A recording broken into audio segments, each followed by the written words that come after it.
कौन कहे दीर्घ 8 मास पर आज पीसीसी डिक्लेयर है परिशेष मोर इच्छा हो जाता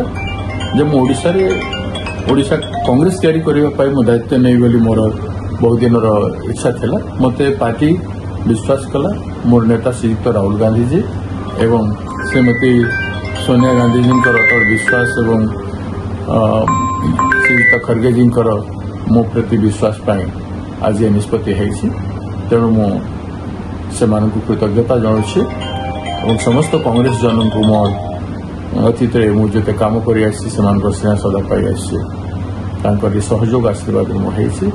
समस्त को नहीं कम करने कठिन परिश्रम करी समस्त सम्मान सुरक्षा करने मोर कर्तव्य कांग्रेस तैयारी करने कर्तव्य आप निश्चित भाव गोटे बड़ चैलेंज हम जेहेतु बीजेपी सरकार अच्छी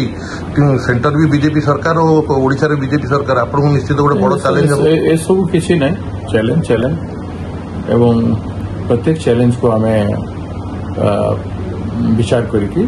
हम उचित पदक्षेप करूँ गांधी वादी चरित्र शांतिमय हिसाब से अहिंसात्मक विचारधारा को धरिक व्यापक संगठनात्मक कार्यक्रम हम प्रत्येक नेरेटिव को लेकिन इश्यू को लेकिन आसंता दिन में कांग्रेस तैयारी कर